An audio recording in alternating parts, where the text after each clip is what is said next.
La furia del monzón, por Thea Wanson. Capítulo 4.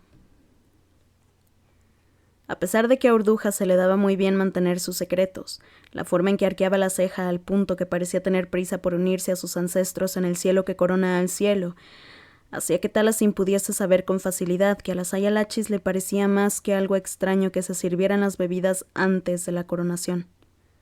La anticipación de saber que después se serviría la bebida y la comida era lo que mantenía a la corte nenavarena relativamente educada durante las ceremonias importantes. Talasin creía en ello con tanta firmeza como también creía que los quesatenses necesitaban una cantidad gigantesca de licor para sobrevivir a aquella ceremonia. Ninguno de los oficiales ataviados de negro y plateado que llenaban aquella cavernosa sala deseaban que Talasin fuera su emperatriz de la noche. Y para ser sinceros, tampoco el emperador de la noche lo quería. Pero al menos Alaric por el momento no había huido a las esquinas de la habitación con su séquito. Murmuraba contra su copa de vino ni le echaba miradas de forma ocasional a Talasin que abarcaran todo el espectro desde la desconfianza hasta el resentimiento. Talasin tuvo que hacer uso de todo su autocontrol para abstenerse de devolverle aquellas miradas a los oficiales. La guerra de los huracanes aún estaba reciente en los recuerdos de todos ellos. Talasin estaba rodeada de antiguos enemigos, ataviada con un vestido muy poco práctico, un remolino de color negro y rojo con varias capas y una cola con cintas que le salía de la estructura del corpiño, que dejaba ver un escote asimétrico y mangas que le llegaban a las muñecas. Era un vestido diseñado para hacer que se sintiera ridícula, y que no le permitía luchar ni huir. Y ciertamente le habría encantado hacer cualquiera de las dos cosas. Negro y rojo, los colores del atuendo de combate de Alaric. No estaba segura de si el color era simplemente una coincidencia o si Urduja y el sastre se habían compinchado para gastarle una especie de broma muy elaborada. Se preguntó qué pensaría Alaric del vestido, pero era imposible adivinar nada por su expresión que parecía estar tallada en granito, como siempre.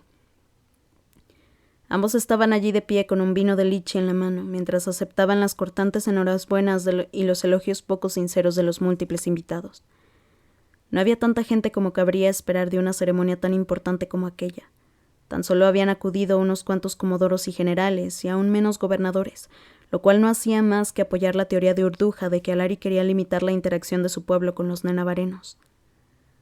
¿Tu padre no ha considerado conveniente honrarnos con su presencia?, le preguntó Talasin a Alaric después de que el último de los invitados que esperaba para felicitarlo se hubo alejado. No era que le importara demasiado lo que Gaeris hiciera o no, pero el hecho de que no estuviera presente para la coronación de su nuera era bastante sospechoso. Y, si debía ser del todo sincera, tenía que admitir que estaba impaciente por ver por fin al hombre con sus propios ojos, comprobar cómo era esa persona. Aquel espectro de sombras que invadía las pesadillas de todos los niños ardovianos, el arquitecto de toda la destrucción que había plagado la tierra durante años.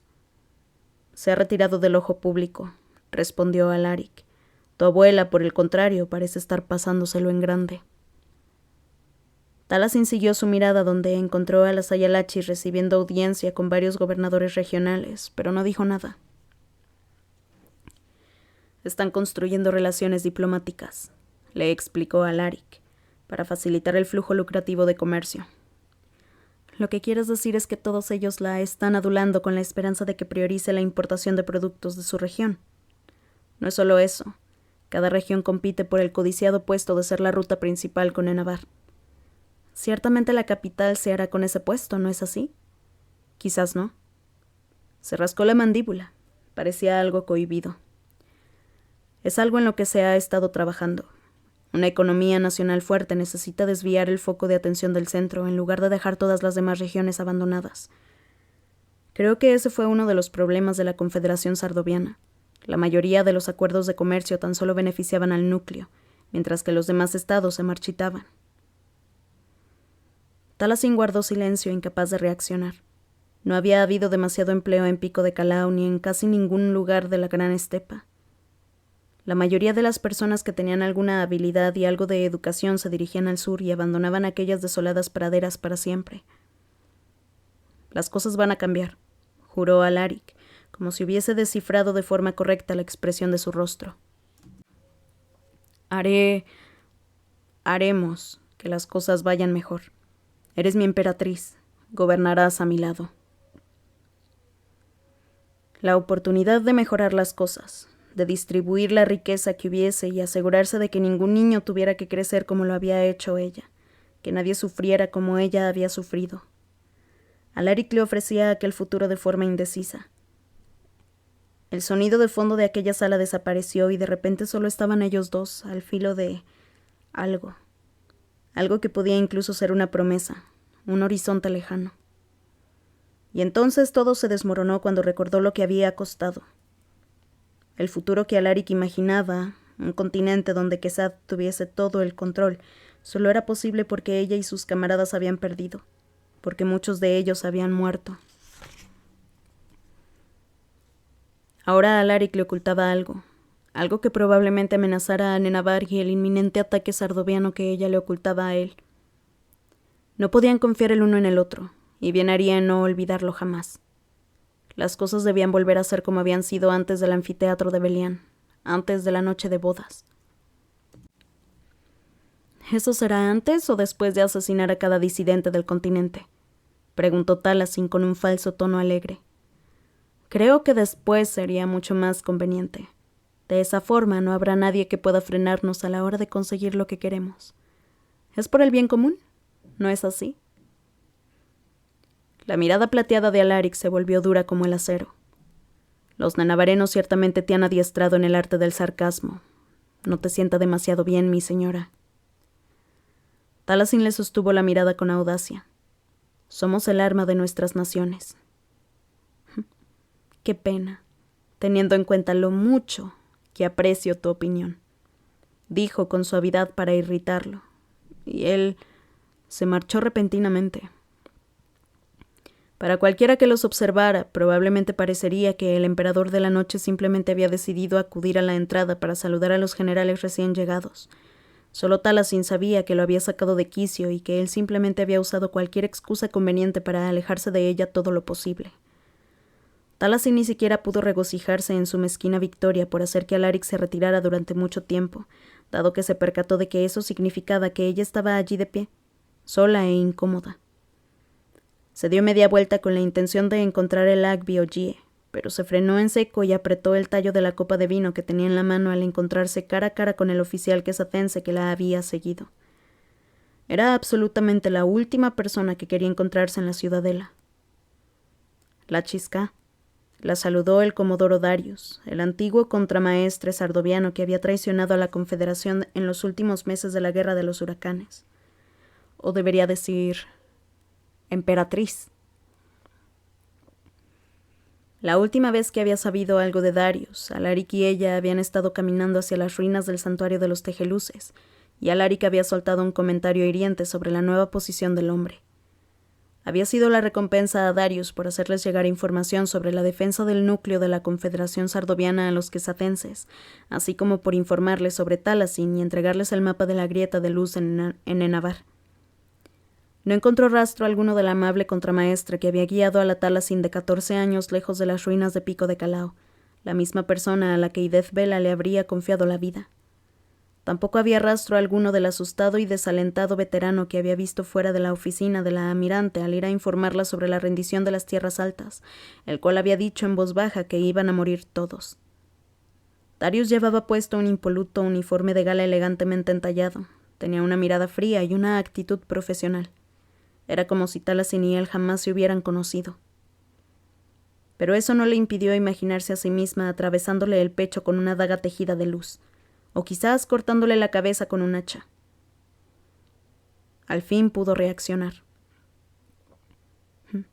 Supongo que emperatriz es una mejora, teniendo en cuenta que te dirigías a mí como timonel, le dijo a Taliesin de forma bastante descortés, pero supuso que estaba en pleno derecho. Una mejora bastante grande, coincidió Darius, aunque nunca te tomé por alguien que trataría con superioridad a sus inferiores. Ciertamente es imposible saber lo que una persona es capaz de llegar a ser, Comodoro. Darius le hizo un gesto a una de las sirvientas y se hizo con un cáliz de brandy de ciruela de la bandeja antes de indicarle que ya podía marcharse. Le echó un vistazo al contenido del cáliz y lo hizo girar. Es imposible saber también cómo cambia la necesidad de sobrevivir a la gente. le dijo de forma solemne. Ódiame cuanto quieras, pero algunos no tenemos un linaje real en una tierra lejana sobre el que apoyarnos. La Amirante habría dado la vida por ti, le espetó Taliesin. Eso es lo más ridículo que he escuchado jamás. Dejó escapar una carcajada desdeñosa en voz baja. Y Death daría la vida por Sardovia, cierto. Habría dado la vida por derrocar al Imperio de la Noche, pero jamás por mí, ni por ti. Para ella no éramos más que piezas totalmente prescindibles en su juego de guerra. ¿Por qué si no iba a mandar a una joven chica al otro lado del océano para buscar una grieta de luz sola y en territorio enemigo? Pero... En ese momento alzó la mirada y se encogió de hombros. Al final todo nos salió bien a los dos, ¿no es así? Taliesin se preguntó si podría salirse con la suya si le tiraba la copa de vino que apenas había probado a la cara, pero tras echar un vistazo rápido a su alrededor decidió no hacerlo. Unos cuantos oficiales quesatenses los observaban con ansia. Claramente habían anticipado que ocurriría algo dramático entre la nueva consorte del emperador y el hombre que había traicionado a su bando en la guerra. Como buitre sobrevolando un buey almizclero enfermo, pensó asqueada. Pero los nenavarenos la habían preparado para aquello. Jamás había agradecido tanto el tiempo que había pasado en la corte del dominio como en ese momento. Se enderezó un poco más y le ofreció a Darius la misma gélida y enigmática sonrisa que a la reina Urduja también se le daba. Sí que estoy bastante satisfecha con lo que me ha tocado. Darius alzó un poco el labio superior. La barba se le torció en el movimiento. Y yo sospecho que de hecho Ideth Vela aún no ha dado su vida por Sardovia. Taliesin mantuvo una expresión completamente neutral. Fue un esfuerzo total de autocontrol el cual consiguió instalando una muralla ante el pánico que se desató en lo más profundo de su ser y que le adormeció todo el cuerpo. Ese era su mayor peligro, lo que ella y todos los involucrados no habían conseguido tener en cuenta a la hora de aferrarse a lo único que los mantenía con vida, lo único que les ofrecía una salida. Darius conocía bien a la Amirante. Había sido su mano derecha durante una década. Estaba muy familiarizado con los recursos, la determinación y cada uno de los ases que Ideth se guardaba bajo la manga. Sabía que Vela jamás habría caído sin oponer resistencia. A Taliesin le invadió la necesidad de vomitar el sorbito de vino que había conseguido bajar hasta ese momento. Afortunadamente, su padre la salvó de la situación al aparecer a su lado, agarrarla grácilmente del brazo y alejarla de Darius. Por los ancestros, ¿en qué pensaba Osinaz dejándote abandonada así como así? Refunfuñó el príncipe Elagvi. Lo mínimo que podría haber hecho era acompañarte para dejarte junto a mí o tu abuela. Supongo que además de una mejor cocina, tendrás que introducir una buena educación social aquí. Le dirigió una mirada preocupada. Espero no haberme excedido, querida, pero parecías incómoda hablando con ese hombre. ¿Quién era, por cierto? ¿Debería llamarle la atención de alguna forma? Te lo contaré todo más tarde, padre, le aseguró Taliesin sin mucha convicción. Su Alteza Aluncina Ibrales, del dominio de Nenavar, fue coronada como emperatriz de la noche de Quesath mientras una fina llovizna de primavera caía sobre la capital, resguardada de la lluvia bajo el techo que protegía el gran balcón de la ciudadela, desde el cual colgaban estandartes de color negro y plateado con la quimera de la casa Osinast. Taliesin se arrodilló frente a su marido. La cola sangre y medianoche de su vestido estaba extendida por los azulejos pulidos de obsidiana mientras Alaric alzaba la corona. La corona era otro motivo de indignación. Había sido forjada con el platino que habían extraído de las antiguas tierras del interior sardovianas, donde se encontraban las únicas minas del continente.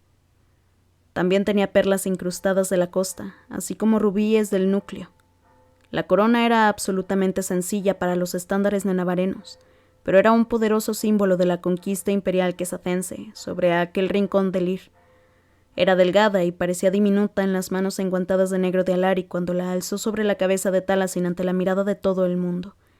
Desde el alto mando quesatense y los representantes del dominio en el balcón hasta los muchísimos soldados y legionarios que atestaban la enorme plaza en organizadas filas, mientras las gotas de lluvia les mojaban los uniformes de gala y la armadura negra. A Taliesin comenzaron a dolerle las rodillas e instó mentalmente a Alaric a darse prisa.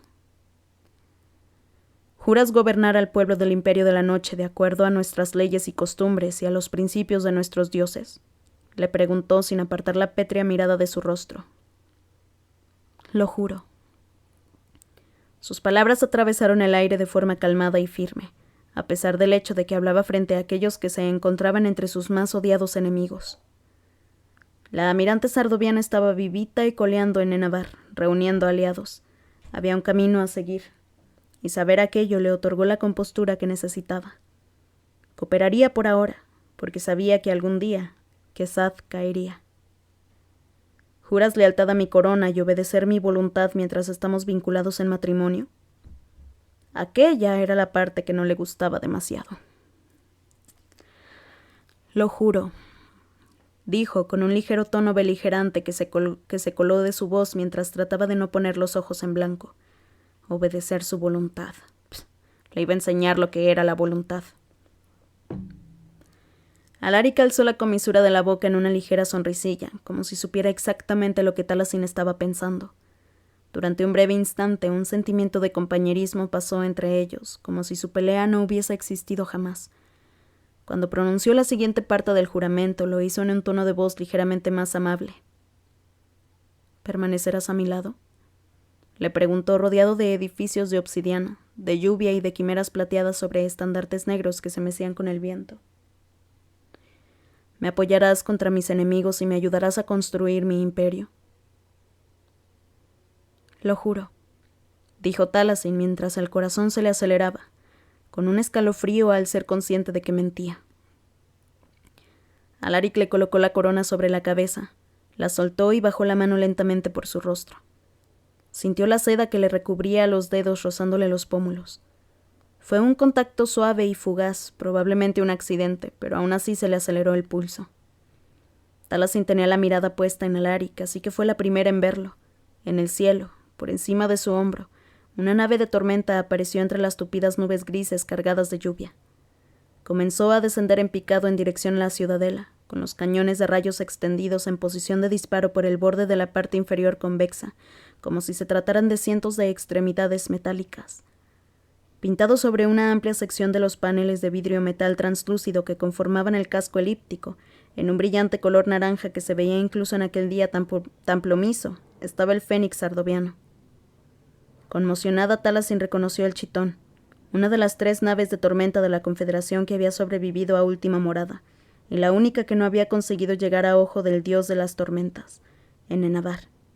Como todos los demás, Taliesin había asumido que las partidas de búsqueda quesatenses habían destruido el Chitón, o que había escapado al otro lado del mundo. Pero ahora allí estaba, un coloso terrorífico sobre su cabeza, moviéndose a una velocidad temeraria en dirección al lugar de la coronación, la cual se había convertido en un caos total. Alaric tiró de Taliesin para ponerla en pie y la alejó del pasamanos del balcón, empujándole hacia el contingente nenavareno. Los rayos llegaron en oleadas. Salieron de los cañones del Chitón en relámpagos de color blanco azulado que atravesaron el aire, los edificios y los cuerpos con una furia abrasadora. Mientras Alaric hacía aparecer un obscuro escudo para protegerse del ataque, Taliesin encontró con la mirada a su padre bajo la sombra de la nave de tormenta y echó a correr. No podía pensar en nada que no fuese llegar hasta él, Gie y Urduja, para protegerlos. Casi había llegado hasta donde se encontraba su delegación. Solo estaba a unos pasos de las Lachis Dalo, quienes le hacían gestos para que se introdujera en el círculo protector que formaban, e instaban a los nobles nenavarenos a ponerse a cubierto en el interior, cuando el espacio que había frente a ella explotó con una cortina de rayos cegadores. El suelo se desintegró y de repente cayó junto a un aluvión de piedras rotas que antes habían conformado al balcón. Taliesin hizo aparecer una daga dorada en la mano y la clavó en la columna medio derruida que tenía más cerca. La hoja radiante lanzó motitas de color obsidiana, como chispas negras, mientras atravesaba la columna hasta formar una profunda grieta, pero frenó su caída a tan solo 1,5 metros del suelo mientras se hacía a la empuñadura con todas sus fuerzas. Entre todo el destrozo, un garfio invocado del pozo umbrío se clavó en la columna junto a ella. La chisporroteante cuerda del color de la medianoche que colgaba del garfio se cortó hasta que Alaric apareció colgado de ella, un poco por debajo de Taliesin. «¡Salta!». Alaric no alzaba casi nunca la voz, por lo que Taliesin obedeció de inmediato sin pensárselo. Cayó sobre el suelo de la plaza y él la siguió aterrizando junto a ella mientras otro maremoto de rayos destructores destrozaba las columnas en las que había estado colgado solo unos segundos antes. Tumbada boca abajo, Taliesin miró a su alrededor, exaltada. Del hangar de la nave de tormenta salían escupidos coracles avispa que disparaban ballestas a todo aquello que se moviera. La mayor parte de las torretas antiaéreas habían sido arrastradas tras el ataque de rayos inicial, así que los soldados quesatenses y los legionarios forjasombras trataban por todos los medios de adoptar una posición defensiva tras los pilares, puertas y secciones del techo derrumbado. Una rebelión. Taliesin comenzó a entenderlo todo. Había una rebelión en el continente. Los sardovianos no se habían quedado de brazos cruzados y habían aceptado el reinado de Kesat sin más. Pero aquello era una misión suicida. Una vez que la ciudadela reuniese sus navíos, sus propias naves de tormenta, las cuales llegarían en cualquier momento, aplastarían a los sardovianos y también al chitón con ellos, el arma más valiosa que podrían haber tenido a su disposición. ¿Cuál era el objetivo del ataque? ¿Estaría Kaede con ellos? Taliesin se incorporó mientras Alaric se ponía de rodillas. Ambos habían perdido las coronas. Mi familia, fue todo lo que pudo decir por encima del estruendo de la batalla. Los vi entrar antes de que el balcón colapsara. Mis hombres los protegerán. Forjó un cuchillo de pozo umbrío y lo acercó a su falda. ¿Qué haces?, le preguntó con un chillido mientras Alaric cortaba el material de seda, arrancaba las capas interiores y acuchillaba los bordes de la voluminosa cola.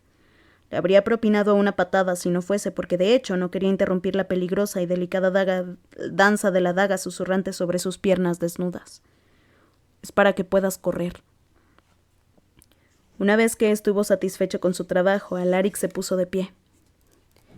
Justo en ese momento se encontró cara a cara con la infantería sardoviana, que salían despedidos de una desvencijada chalupa que había aterrizado en medio de la plaza, protegidos por los disparos del chitón.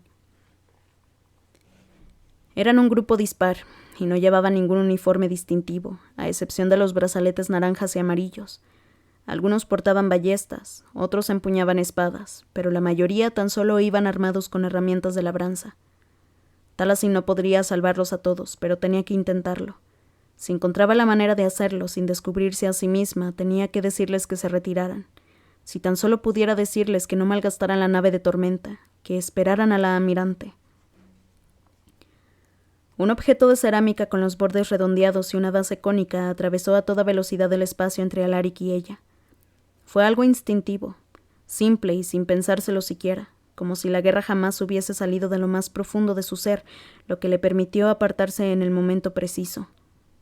La caracola explotó en cuanto tocó el suelo con un estallido que le retumbó en los oídos mientras el mundo se disolvía en esquirlas de barro, cal viva y azufre. Taliesin ni siquiera pudo comprobar el estado de Alaric, ya que un coracle avispa bajó en picado antes de que el polvo se hubiera asentado y soltó una descarga de virotes de ballesta en su dirección. ¿Pero qué?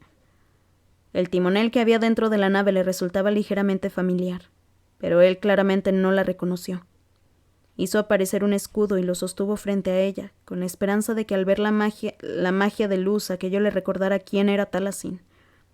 Pero eso no lo frenó en absoluto, así que corrió hasta ponerse a cubierto.